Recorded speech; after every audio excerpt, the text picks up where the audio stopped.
আসসালামু আলাইকুম। সংবাদে আপনাদের সবাইকে স্বাগত জানাচ্ছি। আমি ফিরোজ তোহা। শুরুতেই আরবে কেবলস সংবাদ শিরোনাম। পুরোদমে ইরান, ইসরায়েল এবং নিরীহ ফিলিস্তিনিদের মাঝে ভয়াবহ যুদ্ধ শুরু হয়ে গেছে। আর এরই মাঝে আমাদের হাতে এসেছে যুদ্ধের সবথেকে গুরুত্বপূর্ণ, সবথেকে তাজা আপডেট সংবাদ। প্রথমেই জানাবো, ইসরায়েল গাজায় গণহত্যা চালাচ্ছে বললেন ইসরায়েলের সাবেক প্রধানমন্ত্রী ওলমার্ট। দখলদার ইসরায়েলের প্রধানমন্ত্রী নেতানিয়াহু বর্তমানে সেনাবাহিনীদের দ্বারা ফিলিস্তিনের নিরীহ ফিলিস্তিনিদের উপর গণহত্যা চালাচ্ছে বলে স্বীকার করেছেন ইসরায়েলের সাবেক প্রধানমন্ত্রী এহুদ ওলমার্ট। তিনি বলেন, গাজায় চলমান যুদ্ধ এবং দেশটির বর্তমান নেতৃত্বের নীতির কড়া সমালোচনা করেছেন। সিএনএনকে দেয়া এক সাক্ষাৎকারে তিনি বলেছেন, যুদ্ধ অপরাধের অভিযোগে মুখ থেকে তিনি আর ইসরায়েলকে রক্ষা করতে পারছেন না। তিনি 2006 থেকে 9 সাল পর্যন্ত দেশটির প্রধানমন্ত্রীর দায়িত্ব পালন করেছেন। এরপর জানাবো, গাজাকে মুছে ফেলা হচ্ছে, ইসরায়েলকে চাপ দেওয়ার আহ্বান অক্সফামের। ইসরায়েল বিরতিহীন সামরিক আগ্রাসন এবং গণ স্থানচ্যুতির আদেশের মাধ্যমে গাজাকে পৃথিবীর বুক থেকে মুছে ফেলার চেষ্টা করছে বলে জানিয়েছে বৈশ্বিক অ্যাডভোকেসি গ্রুপ অক্সফাম ইন্টারন্যাশনাল। তারা ইসরায়েলের উপর প্রকৃত চাপ প্রয়োগের জন্য বিশ্ব শক্তিগুলোর প্রতি আহ্বান জানিয়েছে। যুক্তরাজ্য ভিত্তিক দাতব্য সংস্থাটি জানিয়েছে, ইসরায়েলের সামরিক আগ্রাসন এবং বাস্তুচ্যুতির আদেশের ফলে বেসামরিক লোকদের 5টি অঞ্চলে বিভক্ত করা হয়েছে। এই লোকজন গাজার মাত্র 20%-এরও কম ভূখণ্ড জুড়ে রয়েছে। এদিকে গাজায় ইসরায়েলি হামলায় 50 জনের বেশি নিহত। গাজায় ইসরায়েলি দখলদার বাহিনীর লাগাতার হামলায় 50 জনের বেশি মানুষ প্রাণ হারিয়েছে বলে জানিয়েছে ফিলিস্তিনির স্বাস্থ্য মন্ত্রণালয়। গত একদিনেই ভোর থেকে উত্তর গাজার জাবালিয়া একটি কিন্ডারগার্টেন ও আজম পরিবারের বাড়িতে হামলায় অন্তত 7 জন নিহত হয়। এ মিলে একদিনে 50 জনের মৃত্যুর সংবাদ এলো এবং সর্বমোট এ পর্যন্ত নিহত হয়েছে 54,200 জন। এবারে জানাবো, গ্রেনেড বিস্ফোরণে রুশ বিমান কমান্ডার নিহত।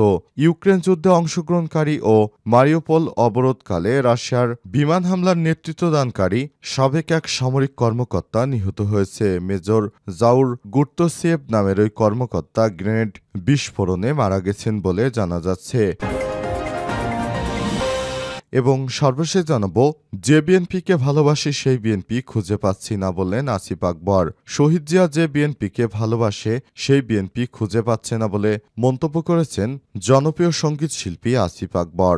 বিএনপির প্রতিষ্ঠাতা জিয়াউর রহমানের 44তম মৃত্যুবার্ষিকী উপলক্ষে আজ সামাজিক যোগাযোগ মাধ্যমে এক ফেসবুক স্ট্যাটাসে সব কথা বলেছেন আসিফ আকবর। প্রিয় দর্শক, এতক্ষণ শুনছিলেন সংবাদ শিরোনাম, এবারে বিস্তারিত। তবে তার আগে বন্ধুরা, অনুরোধ থাকবে এই সংবাদটিতে একটি লাইক দিন।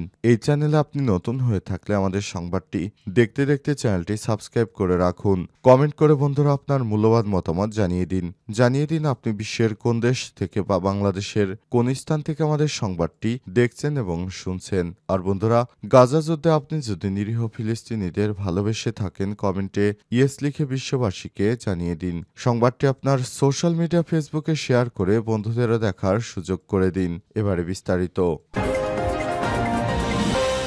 ইসরায়েল গাজায় গণহত্যা চালাচ্ছে, ইসরায়েলের সাবেক প্রধানমন্ত্রী ওলমার্ট। ইসরায়েলের সাবেক প্রধানমন্ত্রী এহুদ ওলমার্ট গাজায় চলমান যুদ্ধ এবং দেশটির বর্তমান নেতৃত্বের নীতির কড়া সমালোচনা করেছেন। সিএনএনকে দেয়া এক সাক্ষাৎকারে তিনি বলেছেন, যুদ্ধ অপরাধের অভিযোগের মুখ থেকে তিনি আর ইসরায়েলকে রক্ষা করতে পারছেন না। 2006 থেকে 2009 সাল পর্যন্ত দেশটির প্রধানমন্ত্রী দায়িত্ব পালন করা ওলমার্ট গাজায় 11 সপ্তাহের মানবিক সহায়তা অবরত বেসামরিক নাগরিক প্রাণহানির উপর জোর দিয়ে বলেছেন, এটা যদি যুদ্ধ অপরাধ না হয় তবে আর কি। তিনি বর্তমান প্রধানমন্ত্রী বেঞ্জামিন নেতানিয়াহু এবং তার ডানপন্থী মন্ত্রীদের কর্মকাণ্ডকে পাগলামি হিসেবে আখ্যা দিয়েছেন। তিনি বলেছেন, গাজায় ইসরায়েল যেভাবে অভিযান চালাচ্ছে তা সীমাহীন, নিষ্ঠুর এবং অপরাধমূলক হত্যাকাণ্ডের শামিল। যুদ্ধের শুরু থেকে আন্তর্জাতিক মহলে ইসরায়েলের পক্ষে যুক্তি তুলে ধরলেও এখন ওলমার্ট মনে করেন যে এই যুদ্ধ 1 বছর আগেই শেষ হওয়া উচিত ছিল। তিনি বলেছেন,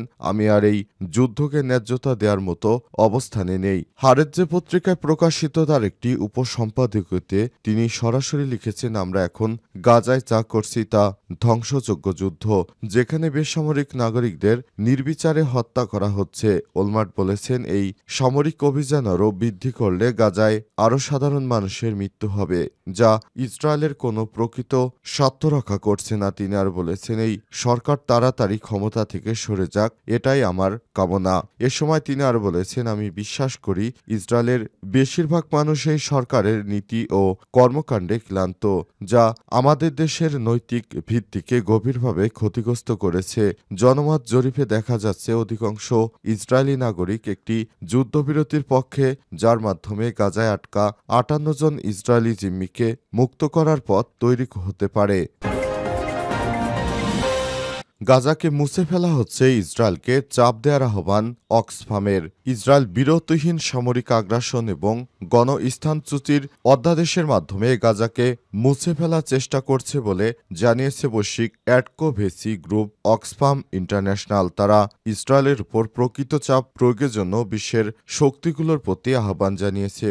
যুক্তরাজ্যভিত্তিক দাতব্য সংস্থাটি জানিয়েছে, ইসরায়েলের সামরিক আগ্রাসন এবং বাস্তুচ্যুতির আদেশের ফলে বেসামরিক লোকদের ৫টি অঞ্চলে বিভক্ত করা হয়েছে। এই লোকজন গাজার মাত্র ২০%-এরও কম ভূখণ্ড জুড়ে রয়েছে।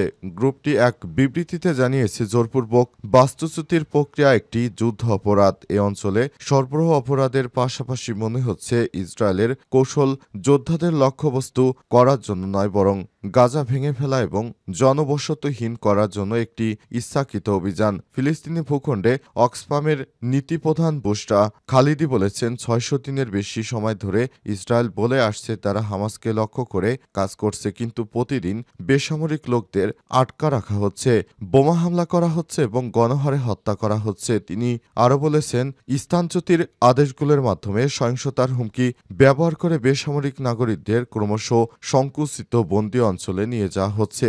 অক্সফাম ফিলিস্তিনিদের যে এলাকাগুলিতে তাদের দেওয়া হচ্ছে সেগুলো ধুলোয় ঢাকা শিবির হিসেবে বর্ণনা করেছে, যেখানে কোনো প্রকৃত সুরক্ষা নেই এবং প্রায়শ ইসরায়েল সেখানে হামলা চালায়। অক্সফাম আরও বলেছে, এটি সন্ত্রাস বিরোধী অভিযান নয় যেমনটি ইসরায়েল বলে আসছে, এটি আসলে সামরিক বাহিনীর মাধ্যমে গাজাকে পরিকল্পিতভাবে বন্দী শিবিরে নিয়ে যাওয়া হচ্ছে।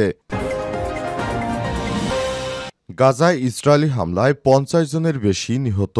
গাজায় ইসরায়েলি বাহিনীর লাগাতার হামলায় ৫০ জনের বেশি মানুষ প্রাণ হারিয়েছে বলে জানিয়েছে ফিলিস্তিনির স্বাস্থ্য মন্ত্রণালয়। আজ উত্তর গাজা জাবালিয়া একটি কিন্ডারগার্টেনে আজম পরিবারের হামলায় অন্তত ৭ জন নিহত হয়েছে। একই দিনে গাজার বুরেজ শরণার্থী শিবিরে আবাসিক ভবনে হামলায় মৃত হয়েছে আরও ১৯ জনের। অন্যদিকে নেটজারিম করিডোরে মার্কিন সমর্থিত গাজা হিউম্যানিটেরিয়ান ফাউন্ডেশন HGF এর একটি নতুন ত্রাণ বিতরণ কেন্দ্রে একাধিক বিস্ফোরণের ঘটনা ঘটল।